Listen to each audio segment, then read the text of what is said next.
Ereshkigal. Ereshkigal, class name Lancer, Ransa, is a Lancer-class servant summoned by Ritsuka Fujimaru in the Grand Orders of Fate/Grand Order. The goddess of the underworld in Sumerian myth. She freely wields a spear-like cage, at times stabbing the enemy with it, at times imprisoning souls, at times summoning lightning. She is the fearsome ruler of the underworld. Having carried out her duties of administrating the underworld since birth, she is a goddess that disappeared along with the age of gods without ever knowing of the world above, or of freedom. In original Mesopotamian texts, she presided over the growth and decay of crops, bent the dragons and snakes to her will, and freely controlled the Garrula familiars of the underworld. The heavenly mistress Ishtar, and the queen of the great below Ereshkigal held a rival relationship. Mythologically speaking, the goddess of the harvest Ishtar, Inanna, was the great earth mother that represented human life, while Ereshkigal, who represented human death, was the terrible Earth Mother. In the tale of Ishtar's descent, Ishtar made a visit to the underworld only to be killed by Ereshkigal's hand. While she was revived afterward, the reason Ishtar went down to the underworld, and the reason Ereshkigal was so enraged, are never spoken of, and in Fate/Grand Order, they are treated as stemming from them being one and the same. Ereshkigal and Ishtar. Two gods of equivalent existence, or perhaps a divinity divided from what was once a single entity. Appearance.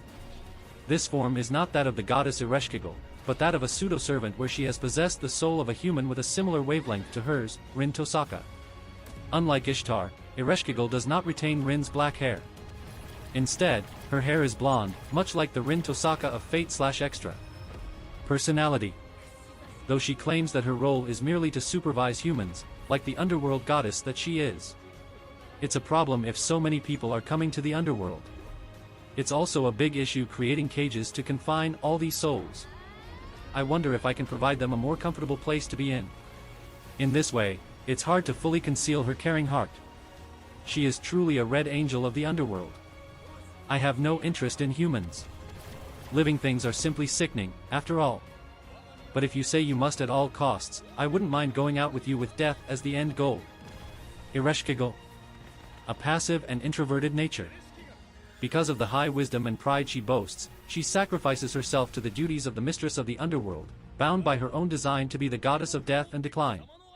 Envying the beautiful, laughing at the unsightly, and killing so that which she desired never passes to the hand of another, or so was Ereshkigal, but due to her assimilation with the young girl she inhabits, she has gained an objective awareness that such things are not good and embarrassing, her brutality disappearing to the depths. But as she is a frank person, once angered, that side will come to the surface, becoming the unfortunate goddess as terrifyingly as told in legends. The principles she acts on belong to the goddess Ereshkigal, occasionally making her seem more level-headed and self-depreciating than the young girl serving as her vessel.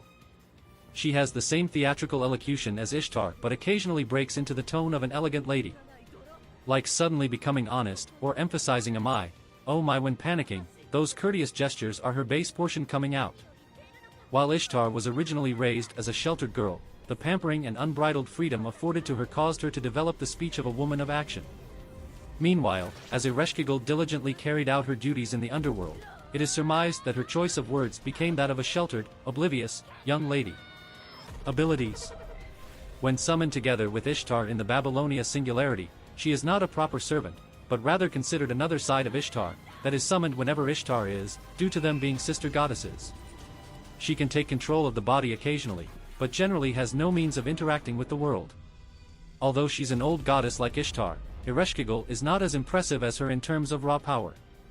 Whereas Ishtar is a spoiled goddess that got everything she ever wanted, Ereshkigal did not desire anything. Ereshkigal can only make use of her authority within the underworld. Inside her domain, she is absolute law, and every heroic spirit and deity will be left powerless if she so desires it. With her authority, Ereshkigal has a number of attacks and security features that can be performed. One of them was even stated by Dr. Roman to have heat comparable to Ishtar's noble phantasm and was shown restraining Tiamat's Titan form, weakened by the wounds she sustained in her fall to the underworld. After allowing Dumuzi to leave the underworld, she gained a portion of his authority, similar to what happened with Nergal. She was hoping to gain his authority over sheep, so she could use their wool to warm the souls in Kur, but instead Dumuzi left her with his ability to transform into serpents and antelope. Ereshkigal was not happy gaining a second authority that doesn't help her improve the underworld. The spear in her hand is the blazing soul of Meslamtia. a grace only granted in this materialized form, the light that warms the depths of the earth. In the anime adaptation of Babylonia, she uses a new attack, Namu Abzu Gugalana, creating a large, red spear in her ghost form and thrusting it forward. It is blocked by Lord Camelot. Ereshkigal notably has the ability to understand foe speech. Skills. Class skills. Magic resistance, D rank. Nullify any magecraft ranked D or below. Drenched in the gloom of the underworld, death has become an everyday occurrence, considerably lowering her resistance to magic. Territory creation, A+ rank. Freely calls the 7 gates of the underworld. The place in which Ereshkigal stands becomes the underworld in which death easily conducts itself.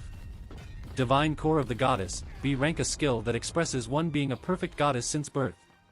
It has the effect of preserving the absoluteness of the mind and body.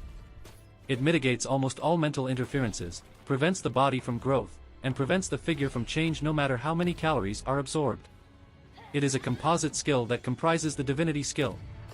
Since she is a pseudo-servant, the skill is only ranked B. Personal skills. Hidden Great Crown, a rank. The crown of a goddess said to have been created from what she took from Ishtar. Of the heaven and earth, it allows her to make the various graces bestowed unto Ishtar her own, but those effects are made slightly darker, more gloomy. Mana Burst, Cage, A+ rank. Ereshkigal is a diligent, earnest, and somewhat pessimistic goddess.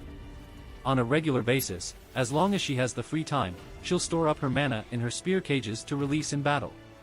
Protection of the underworld, EX rank. Offered as a pillar of the underworld, she came to rule Ereshkigal's authority.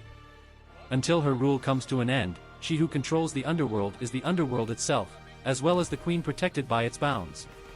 Provides support to all allies as well as changing the effect of her noble phantasm.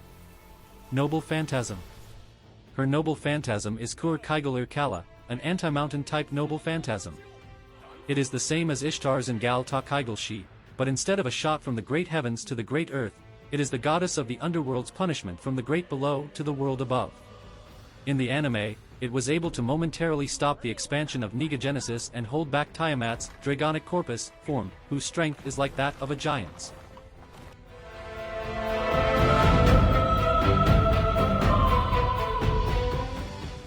If you like this content, don't forget to like and subscribe. See you later, bye bye.